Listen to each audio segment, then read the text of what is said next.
வாக்யஜ்ஞேன கல்பதாம்.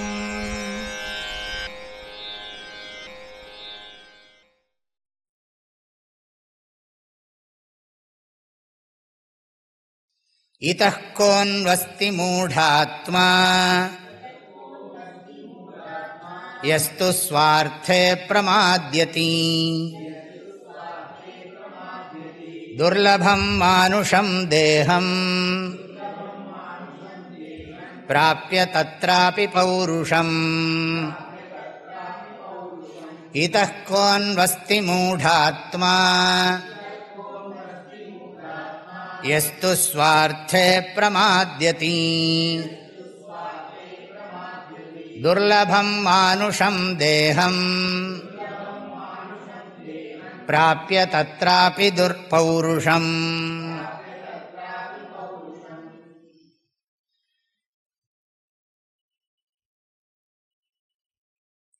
யஸ்து ஸ்வார்த்தே பிரமாத்யதி இதஹ மூಢாத்மா கோனு அஸ்தி. எவனொருவன் தன் நலத்தில் நழுவுவானேயானால், தனது உண்மையான நலத்தில் நழுவிப் போவானேயானால், அந்த முட்டாள், அந்த மூಢாத்மாவை, இவனைக் காட்டிலும் மூಢாத்மா யார் இருக்கிறார்? இது பண்றார். அதாவது என்னது, அம்மா தாய் குழந்தைக்கு சொல்ற மாதிரி, நீ இப்படிலாம் சரியா நடக்கலைன்னா உருப்படாம போயிடுவேப்பா அப்படின்னா. உருப்படாம போறதுன்னா என்ன அர்த்தம்? உருப்படுறதுன்னா என்ன அர்த்தம்? உருப்படாம போறதுன்னா வாழ்க்கை பயனுள்ளதா இருக்கும், நீயும் நல்லா இருப்பே. உருப்படுறது, ஒரு ஃபார்ம் வரணுமே. படம் வரைய ஆரம்பிச்சா ஒழுங்கா அந்த வடிவம் வரணுமே. இல்லாடி தாறுமாறமா கிறுக்கினா உருப்படாம போறது, வரலன்னு அர்த்தம். ஏதோ மண்ணில் ஒரு பொம்மை செய்கிறான்னா அது உருப்படணுமே, ஒரு உருவத்துக்கு வரணுமே. அது மாதிரி அம்மா சொல்றா குழந்தைய பார்த்து, நீ சரியா படிக்கலைன்னா உருப்பட மாட்டே அப்படின்னா. அப்புறம் நான் என்ன உருப்பட மாட்டேன்னு திட்டுறேன்னா சொல்லுவோம்? அம்மா நல்லதுதான் சொல்லுவா நமக்கு. இப்போ நான் உருப்படணும்னா என்ன பண்ணணும்னா, நான் அதுக்கெல்லாம் ஒழுங்காக எல்லாத்தையும் கடைப்பிடிக்கணும். நான் எதையும் நெக்லெக்ட் பண்ணக்கூடாது. பெரியவங்க சொல்கிறத அலட்சியம் பண்ணக்கூடாது. மகான்கள் சொல்கிற வார்த்தையை நான் அலட்சியம் பண்ணக்கூடாது. பெரியவங்க சொல்கிற வார்த்தையை அலட்சியம் பண்ணாமல், அவங்க சொல்கிறது நமக்கு நல்லது தான் சொல்கிறாங்க, நம்ம மனசு நம்மளை கெடுத்துரும், அவங்க சொல்கிறத கேட்டால் நம்ம க்ஷேமமாக இருப்போம் அப்படின்னு நமக்கு மனசில் ஒரு எண்ணம் வரணும்.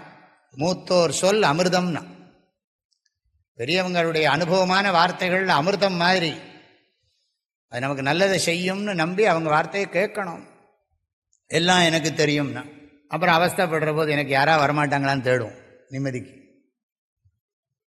யாராவது என்னை பார்த்து எனக்கு ஆறுதல் சொல்ல மாட்டாங்களா, எங்கிட்ட இருக்கிற கஷ்டத்தை பகிர்ந்துக்க மாட்டாங்களா அப்படின்னு தேடும், ஆழ தேடும்.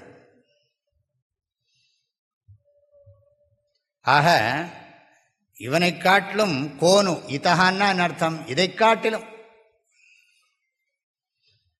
கோனு அஸ்தி இதப்பரம், இதை காட்டிலும் இதற்கு மேலாக முட்டாள் ஒருத்தன் இருக்க முடியுமா அப்படிங்கிற. மூಢாத்மா, மூಢாத்மானா அர்த்தம் மனசுல அந்தఃகரணத்தில், ஆத்மானா இந்த இடத்துல மனஸ் அந்தःகரணம். மூಢாத்மானா அர்த்தம் அறிவையே வேலை செய்யறதில்ல, முட்டாள்தனமா யோசிக்கிறான்னு அர்த்தம். இந்த மூಢாங்கத்தான் முட்டாள்னு வந்திருக்கு. மூಢமத்தே கோவிந்தம் பஜ.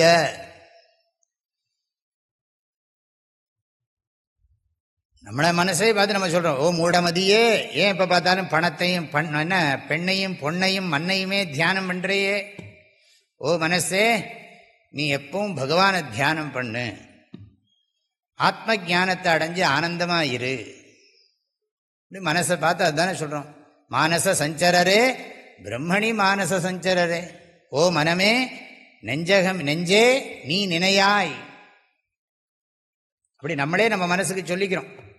எப்போ பார்த்தாலும் இதையே நுழைஞ்சிட்டு இருக்கியே, இந்த கண்ட காசிப்பிங்லேயே மாட்டின்னு அவஸ்தைப்படுறியே, இதுக்குள்ளே போ அப்படி நம்ம மனசுக்கு நாமளே தான் சொல்லிக்கணும். ஆட்டோ சஜஷன், சங்கல்பம் பண்ணிக்கணும். அங்கேயும் இங்கேயும் உழல்றையே, பேசாமல் இறைவனுடைய திருவடியே தியானம் பண்ணு சொல்கிறார் இல்லையா. தேனி பூச்சியை பார்த்து சொல்கிறார், அங்கேயும் இங்கேயும் சுத்தாத, இறைவனுடைய திருவடி போரும். திருவடினா ஞானம். எஸ்து, எஸ்துனா எவன் ஒருவன், ஸ்வார்த்தே, ஸ்வார்த்தேனா என்ன அர்த்தம், தன்னுடைய நலம், பிரயோஜனம், தனக்கு பிரயோஜனம். அதனால தான் திருவள்ளுவர் அழகா ஒன்று சொன்னார், தென்புலத்தார் தெய்வம் விருந்து ஒக்கல் தான் என்றாங்கு ஐம்புலத்தாறு ஓம்பல் தலை. ஒரு குடும்பத்தில் இருக்கிறவனுக்கு 5 கடமைன்னார். ஒன்று, பித்திருக்கள், நம்முடைய முன்னோர்களுக்கு எப்பவுமே இந்த ஸ்ராத்தம் பண்ணுறது, அவங்கள நினைக்கணும். நம்முடைய முன்னோர்கள் இல்லைன்னா நாம் இல்லை இன்னைக்கு. ஆகையினால முன்னோர்களை வழிபடுறது. தென்புலத்தார் பித்ருயஜ்ஞம், தென்புலத்தார் விருந்து, தென்புலத்தார் தெய்வம், அடுத்தது தெய்வம், இறைவனை வழிபடணும். பித்ரு பூஜனம் தேவ பூஜனம், இறைவனை விழிபடணும். நம்முடைய முன்னோர்களை வழிபட வேண்டும், இறைவனை வழிபட வேண்டும். தெய்வம் தேவயஜ்ஞம். அப்புறம் என்னதுன்னா விருந்து, விருந்துன்னா அதிதி பூஜை, மனுஷ யஜ்ஞம், வீட்டுக்கு வர்ற விருந்தாளிகளை எல்லாம் உபச்சாரம் பண்ணுறது. ஒக்கல், ஒக்கல்னா தன்னை சுற்றி இருக்கிறவங்க, சொந்தக்காரங்க, யாருக்கெல்லாம் முடியலையோ அவங்கள செய்ய, அவங்களுக்கு ஒரு வாய்ப்பை கொடுத்து, அவங்கள சோம்பேறி ஆக்கிடக்கூடாது. பணத்தை கொடுத்து அவங்கள வேலை செய்ய வச்சு அவங்க சொந்த காலில் உழைக்கிற மாதிரி பண்ணி விடணும். பணத்தை கொடுத்து கொடுத்து கொடுத்து அவனை கெடுத்து விடக்கூடாது. அவன் சுயமாக அவன் இண்டிபெண்டாக இருக்கிறதுக்கு வழி சொல்லி கொடுக்கணும். எல்லாருக்கும் இலவசத்தை கொடுத்து கொடுத்து அவனை அடிமையாக்கிடக்கூடாது. அவன் சொல்லுவாங்க, ஆங்கிலத்தில் ஒரு பழமொழி உண்டு, மீனை கொடுக்காத மீன் பிடிக்க கற்றுக் கொடுன்னா அவன் பழைச்சுப்பான். அது மாதிரி ஒருத்தரையும் சுதந்திரமாக வாழ்கிறதுக்கு பழக்கணும். அதனால என்ன பண்ணுற, சொந்தக்காரங்க செல்வர் கழுகு செழுன்கிளை தாங்குதல்ன மாதிரி சுற்றம் எப்போவுமே சுற்றத்தாக இருக்கணும். உறவுகள்லாம் நிறைய இருக்கணும் கூட. உறவுகள்லாம் நமக்கு இடைஞ்சல்னு நினைக்கப்படாது. நமக்கு கஷ்டம் வர்ற போது தான் உறவுகளோட மகிமையே தெரியும். நல்லா இருக்கிற போது உறவுகள்லாம் வேண்டான்னு தோணும். ஆக உறவுகளை எல்லாம் ஆதரிக்கணும், ஒருத்தருக்கு ஒருத்தர். சமீபத்தில் ஒன்று கேள்விப்பட்டேன், எல்லாரும் எவ்வளவு நேரம் கை தட்டுறீங்களோ, அவங்க விடாமல் எத்தனை நேரம் கை தட்டுறாங்களோ அவங்களுக்கு ப்ரைஸ்ன்னு அனௌன்ஸ் பண்ணாங்களாம். பெரிய கூட்டம், ரொம்ப நேரம் எல்லாம் நிறைய பேர் கை தட்டி ஓஞ்சு போயிட்டான். அப்புறம் இன்னும் ஒரு இடத்துல மாத்திரம் கைத்தட்டல் சத்தம் கேட்டுக்கிட்டே இருக்கு. அவங்கள அந்த ஒரு பக்கம் கை தட்டு சத்தம் கேட்டே இருக்கு. சரி, அவனை கூப்பிட்டா அவனுக்கு ப்ரைஸ் கொடுக்கலான்னு கூப்பிட்டா அவங்க 2 பேர் எந்திரிக்கிறான். என்னன்னா, ஒருத்தனுக்கு ஒரு கை இல்லை, இன்னொருத்தனுக்கு இன்னொரு கையில் இல்லை. இவன் 2 பேரும் சேர்ந்து கையை தட்டிகிட்டே இருந்திருக்கான்.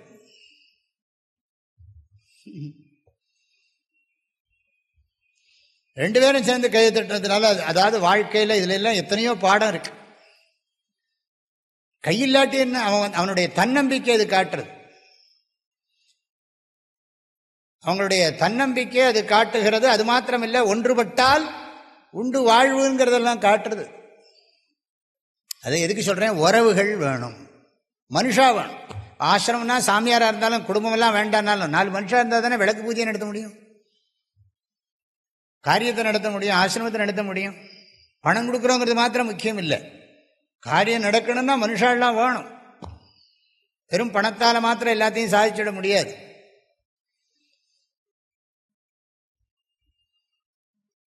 அதுக்காக வள்ளுவர் சொன்னார் தான் என்றாங்கு. அதுக்கு சொல்ல வந்தேன், சொந்தக்காரங்களையும் கவனிக்கணும். சொந்தக்காரங்கள்ட்ட ஏதாவது நம்ம அதுக்கு தான் போகிறது, கல்யாணத்துக்கு போகிறது, ஒரு நல்லது கெட்டதுன்னா அவங்க வீட்டுக்கு நாம் போக, அவங்க வீட்டுக்கு நம்ம வீட்டுக்கு அவங்க வர, இதெல்லாம் இருக்கு இல்லையா. அதுல எல்லாம் நம்ம விருப்ப காட்டக்கூடாது, உணர்ச்சி வசப்படக்கூடாது. அப்படி தான் நிறைய இடத்துல பெருசாக அதை காமிச்சா சண்டை போடுறதுக்குன்னே அது இல்லைன்னா அவங்களால நிம்மதியாக இருக்க முடியாது. அவங்க போய் ஒரு பிரச்சனை பண்ணிட்டு வரலன்னா இவங்களுக்கு ஏதாவது பேசணும், காசிப் பேசணும். ஏன்னா திருவாசகத்தை பற்றி மாணிக்கவாசர் எப்படி சொல்லியிருக்காருன்னா வீட்டில் போய் பேசுவாங்க. பகவத்கீதையில் கிருஷ்ணர் என்ன சொல்லியிருக்காரு, அது சொல்லியிருக்காருன்னா கலந்து பேசிக்குவாங்க.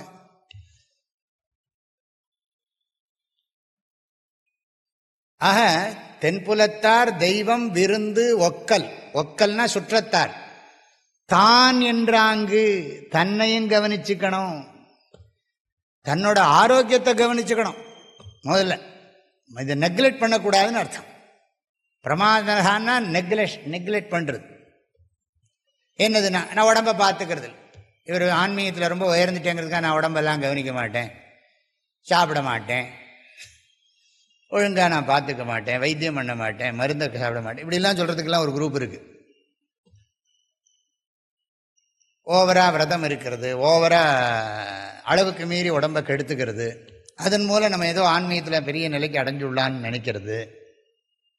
தப்புன்னு சொல்லலை, அது எதை பண்ணணும், அது கிருஷ்ணரே கீதையில் பின்னாடி சொல்லப்படுற அது ஒரு அசுர குணங்கிறார். உடம்புக்குள்ளே இருக்கிற கடுமையான தபஸ் பண்ணி என்ன துன்புறுத்தப்படாது அப்படிங்கிறார். மாம் சைவாந்த ஷரீரஸ்தம் அப்படி சொல்லி ஒரு ஸ்லோகம் வருது, 16வது அத்தியாயத்தில் வருகிறது. அசாஸ்திர விஹிதம் கோரம் தப்பியந்தே ஏ தப்போ ஜனாக. எதுக்கு சொல்கிறேன், நம்மளை நாம் கவனிச்சுக்கணும். ஆரோக்கியத்தை கவனிச்சுக்கிறதே பெரிய, ஆரோக்கியத்தையே நம்ம நெக்லெக்ட் பண்ணுறோம். உண்மைதான்.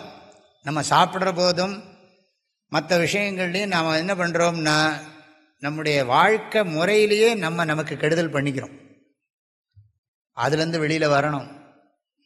இருக்கிறது இந்த உடம்பை காப்பாது, இல்லாட்டி 4 பேர் பண்ண வேண்டியிருக்கு, ஹெல்ப் பண்ண வேண்டியிருக்கு, பணம் செலவு பண்ண வேண்டியிருக்கு, ஆஸ்பத்திரிக்கு போக வேண்டியிருக்கு, அங்கே போய் காத்துருக்க வேண்டியிருக்கு, ஒரு டெஸ்ட்டாக பண்ண வேண்டியிருக்கு, அந்த டெஸ்ட்டு ரிப்போர்ட்டை வாங்க வேண்டியிருக்கு, அதுக்கப்புறம் அதை கொண்டு காமிக்க வேண்டியிருக்கு, அதுக்கப்புறம் அதுக்கு மருந்து வாங்க வேண்டியிருக்கு, அந்த மருந்து கிடைக்கலன்னு சொன்னால் வேறொரு இடத்துக்கு போய் வாங்க வேண்டியிருக்கு, இங்கே இல்லைன்னா அமெரிக்காவிலேருந்து வாங்க வேண்டியிருக்கு, இந்த மருந்து சரியில்லை, குவாலிட்டி போயிடுது, அதனால் அஃபெக்ட் ஆகுதுன்னு சொன்னால் அமெரிக்காவுக்கு இது பண்ணணும். அதுக்கு நமக்கு சக்தி வேணும், ஆள் பலம் வேணும், பணபலம் வேணும்.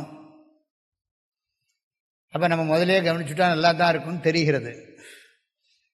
ஆரோக்கியத்தை கவனிச்சுக்கணும், மனசை நல்லா வச்சு இண்டிபெண்டாக இருக்க முடியும். அதே எல்லாருக்கும் உபகாரம் பண்ணணும், நிறைய பேருக்கு உபகாரம் பண்ணலாம். எல்லாரும் அவங்கவுங்க ஒழுங்காக இருந்துட்டா யார் யாருக்கு ஹெல்ப் பண்ணணும்? ஹெல்ப் பண்ணுறதே குறைஞ்சி போயிடுமே. ஏன்னா காது கேட்காதவன், கண்ணு தெரியாதவன், அப்படிப்பட்டவங்களுக்கு உபகாரம் பண்ணலாம். ஏன்னா அவனுக்கு முடியாது, போகும் சரீரமே ஃபிசிக்கலி என்ன சொல்கிறது டிசேபிள்டு, அவங்களுக்கு ஹெல்ப் பண்ணலாம். நல்லாவே குண்டு குண்டாக இருக்கான், நல்லா இருக்கான், அவனுக்கு என்ன பெரிய ஹெல்ப் வேண்டி கிடக்கு? அவன் உழைக்க வேண்டாமா? முயற்சி பண்ண வேண்டாமா? ஏதாவது ஒரு ஹெல்ப் பண்ணலாம். அவன்கிட்ட உழைக்கணுங்கிற அந்த ஆசை இருக்கணும். அதெல்லாம் இது நிறைய விஷயம் சொல்லலாம்.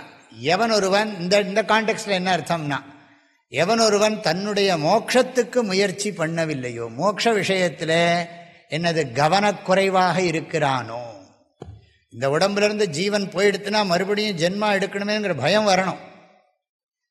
அது இல்லாமல் எல்லாம் என்னது எல்லாம் கதை, உண்மை ஒன்றும் இல்லை அப்படின்னு திருவள்ளுவர் பொய் சொல்லுவாரா? அப்புறம் பிறவி கஷ்டப்படும். பிறப்பென்னும் பேதமை நீங்க பிறவி பெருங்கடல் நீந்துவர், இறைவனடி சேருபவர்கள் நீந்துவர் இறைவனடி சேராதார் நீந்தார். இப்போ என்ன பொய்யா வள்ளுவர் சொல்றது? திருக்குறளுக்கே ஒரு பேர் பொய்யா மொழி. சரி, பகவத்கீதையில் சொன்னது பொய்யா இருக்கட்டும், திருக்குறளில் சொன்னது அதுவும் பொய்யான்னு. இப்போ மறுபிறவி விஷயத்தில் முயற்சி பண்ணணும். அது மறுபிறவியை நல்ல பிறவியாக அமைச்சிக்கிறதுக்கு முயற்சி பண்ணணும், நம்பர் 1. ஆனால் அது கேரண்டி இல்லை. ஏன்னா இப்போ நாம் பண்ணுற புண்ணியத்துக்கு அடுத்த பிறவியே கொடுத்தாகணும்னு சட்டம் கிடையாது. அதுக்கு பேசாமல் இந்த ஜென்மாவில் மோட்சத்தை அடைஞ்சுட்டா வம்பே இல்லையே. என்னத்துக்கு அடுத்த ஜென்மா? இப்போ நான் பண்ண புண்ணியத்துக்கு நெக்ஸ்ட் பர்த்து நல்ல பர்த்து தான் கிடைக்குங்கிறது கேரண்டி கிடையாது. ஏன்னா இப்போ தானே நீ நல்லது பண்ணியிருக்க, இதுக்கு முன்னாடி நிறைய தப்பு பண்ணியிருக்கே, அதுக்கெல்லாம் தண்டனை கொடுத்துட்டு அப்புறம் கொடுக்குறேன்னா என்ன பண்ண முடியும்? இப்போ நம்ம திடீர்னு நமக்கு ஞானோதயம் ஆகி இனிமேல் நான் உடம்பை நல்லா வச்சுக்க போகிறேன்னா, இத்தனை நாளாக பண்ண அக்கிரமத்துக்கெல்லாம் எங்கே தண்டனை கொடுக்குறது? கண்டபடி சாப்பிட்டு கண்டதெல்லாம் பண்ணி இல்லை திடீர்னு ஒருத்தனை வாழ்க்கையில் மாற்றிக்கிறான், உடம்பை நல்லா வச்சுக்கிறான்னு வச்சுக்கோங்களேன். முன்னால் பண்ணின தப்புக்கு அது உடம்பு உள்ளுக்குள்ளே வேலை செஞ்சுட்டு இருக்குமா இருக்காதா? அது ஒன்றும் பண்ண முடியாது, தடுத்து நிறுத்த முடியுமா? நீங்கள் முதல்ல இப்படி பண்ணிட்டீங்க, இனிமேல் மேனேஜ் பண்ணலாம், ஆனால் அதை அழிக்க முடியாதும்பாங்க. அது மாதிரி தான் அது. இதாவது ஸ்தூலம், அது சூக்ஷ்மம். நல்ல சுவார்த்தே எவன் ஒருவன் தன்னுடைய மோட்சத்தின் விஷயத்தில் அலட்சியமாக இருக்கிறானோ, அலட்சியம்ங்கிறது நம்ம பாஷை. அலட்சியம்னா குறிக்கோள் இல்லாதவனுக்கு தான் அலட்சியம்னு பேர். ஆனால் இந்த நம்ம ஊரில் பழக்கத்தில் தானே சொல்கிறான், அவன் அலட்சியப்படுத்துகிறான். அலட்சியப்படுத்துகிறான்னா என்ன அர்த்தம்? என்ன மதிக்கிறது இல்லை, இந்த வார்த்தைக்கு மதிப்பு கொடுக்கறது இல்லை, ஏற்றுக்க மாட்டேங்கிறான், அப்படித்தானே அர்த்தம். இல்லை, எவனொருவன் தன்னுடைய மோட்சத்திற்கு முயற்சி எடுப்பதில்லையோ, கவனக்குறைவாக இருக்கிறானோ, அவனை காட்டிலும் மூடாத்மா யார் இருக்கா? அந்த 2வது வரியில் திரும்பவும் சொல்றார், துர்லபம் மானுஷம் தேகம் பிராப்பிய தத்ராபி பௌருஷம் பிராப்பிய யஸ்து ஸ்வார்த்தே பிரமாத்யதி இதா கஹா மூடாத்மா அஸ்தி. இதை காட்டிலும் வேற இந்த மூடாத்மா வேற யார் இருக்க முடியும் அப்படிங்கிறார். அது என்னன்னா, ஜாக்கிரதை, வேஸ்ட் பண்ணிடாதே. உபனிஷத் சொல்றது இல்லையா, இஹச்சேத் அவேதீத் அத சத்தியம் அஸ்தி நச்சேதிகா வேதீன் மகதி வினஷ்டிஹி. கேனோபனிஷத் சொல்லுகிறது, இந்த சரீரத்தில் இருக்கிற போதே இந்த பரமார்த்த சத்தியத்தை புரிஞ்சுக்கோ, வாழ்க்கைக்கு பிரயோஜனம் இருக்கு. இஹச்சேத் அவேதீத், இஹ அவேதீத் சேத், இந்த வாழ்க்கையில் இருக்கிற போதே இந்த பரமார்த்த சத்தியத்தை மெய்ப்பொருளை உணர்ந்து விட்டாயே ஆனால்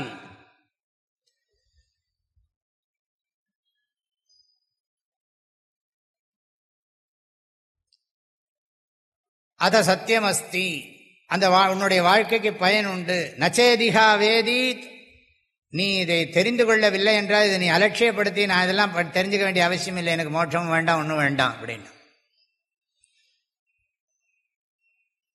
அலட்சியப்படுத்தினியானா என்ன?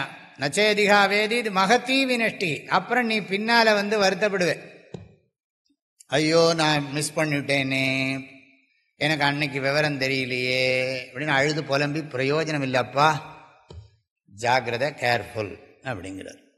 ஆக மானுஷ தேகத்தை துர்லபம் கிடைத்தற்கரிய மனித உடம்பை அடைந்தும் கூட, மானுஷம் தேகம்னு போட்டிருக்கார், மனுஷ சரீரத்தை அடைந்தும் பௌருஷம் தத்ராபி பௌருஷம், அங்கேயும் உனக்கு வாழ்க்கையை நடத்தக்கூடிய சாமர்த்தியம் இருந்தும், இவ்வளவெல்லாம் நல்ல வாய்ப்பு இருந்து உனக்கு திறமை இருந்தும் கூட அந்த திறமையை எதுக்கு பயன்படுத்தணும்?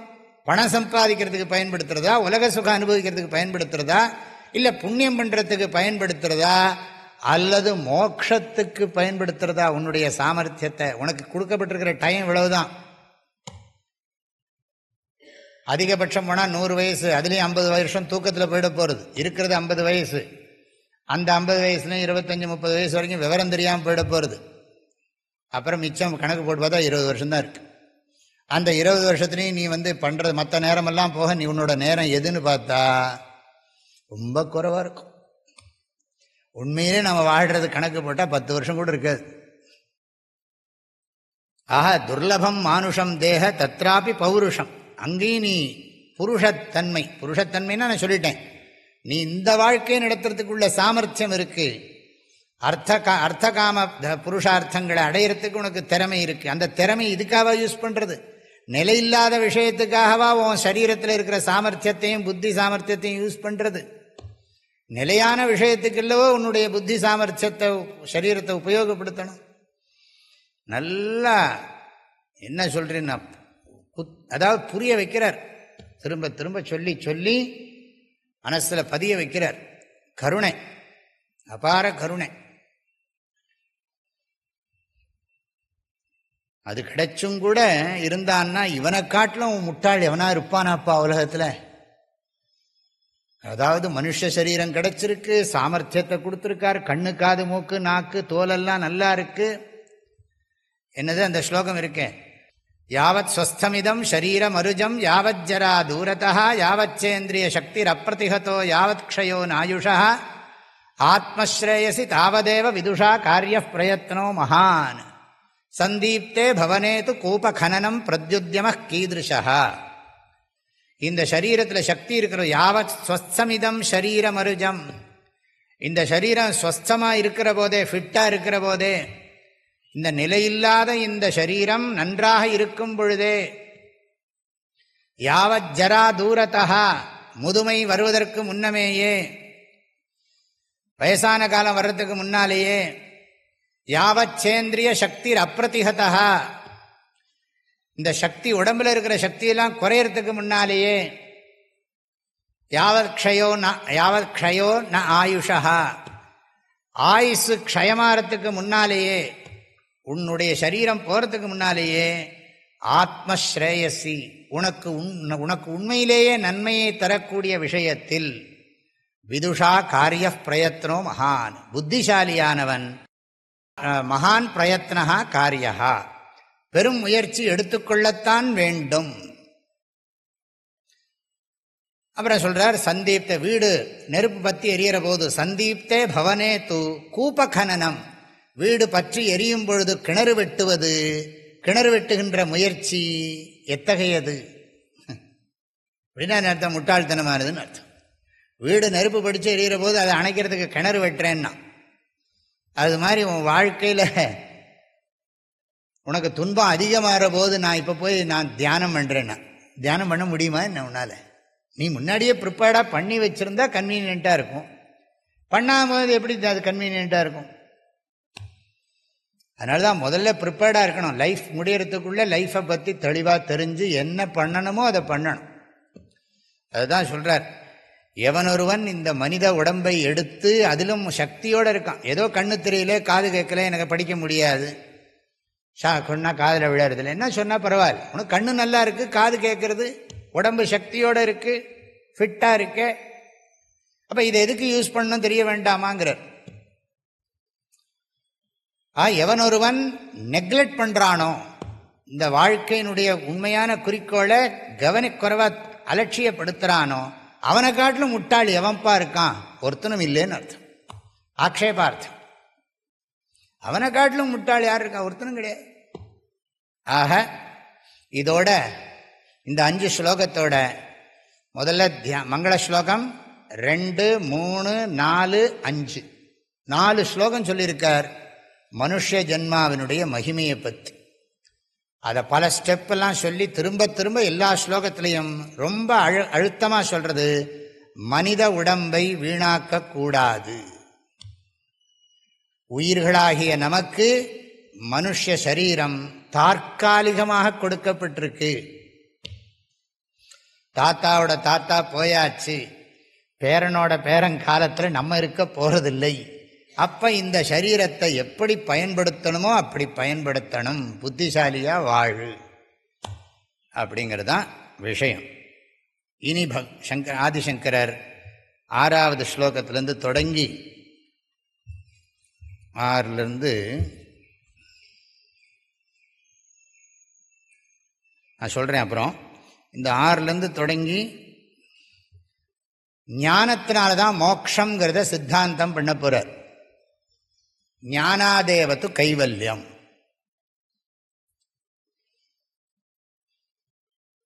கர்மத்தினாலேயோ, நிறைய பேர் ஒரு கொள்கை வச்சுருக்காங்க, மோட்சம் கர்மத்தினால் அடையலாம், மோட்சம் பக்தியினால் அடையலாம், மோட்சம் நாம ஜபத்தினால் அடையலாம்.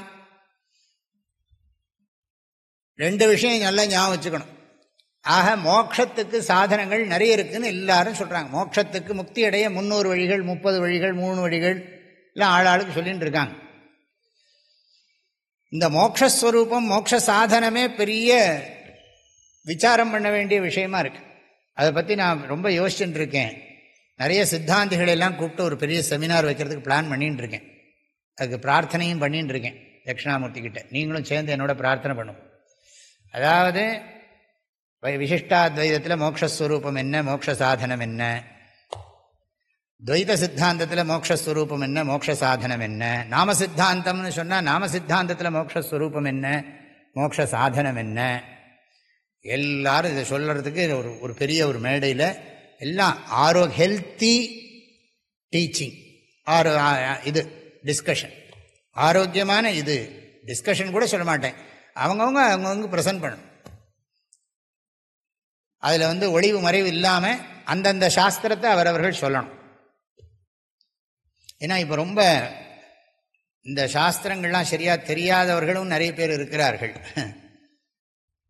தெரிஞ்சவர்களும் சில பேர் இருக்கிறார்கள். அதனால் நிறைய ஜனங்களுக்குள்ள குழப்பங்களும் வருகிறது. அதனால் இதில் தெளிவான ஒரு கருத்து வேணும். அந்த அவங்கவுங்க அழகாக சொல்லிட்டா போதும், கிடையாதுங்கிற விஷயம் வேறு.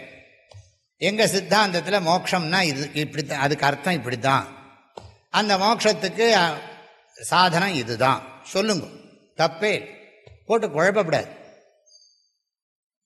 கர்மத்தினால மோட்சம்னா அது எப்படி மோட்சம், அது எப்படி கொடுக்கறது, அது திருஷ்டமா அதிருஷ்டமா? இப்போ மோட்சங்கிறது ஸ்ரத்த விஷயமா இல்லை இப்போவே புரிஞ்சுக்கிற விஷயமா? இது மாதிரி விஷயங்கள்லாம் பேசலாமே. அதனால் இப்போ சங்கராச்சாரியர் இங்கே விவேக சூடாமணியில் சொல்ல போகிறார், ஞானத்தினால்தான் மோட்சம்.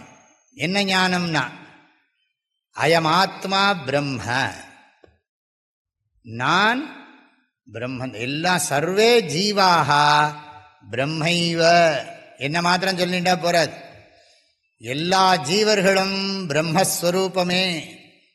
நிர்தோஷம் ஹி சமம் பிரம்ம, சமம் சர்வேஷு பூதேஷு திஷ்டந்தம் பரமேஸ்வரம்.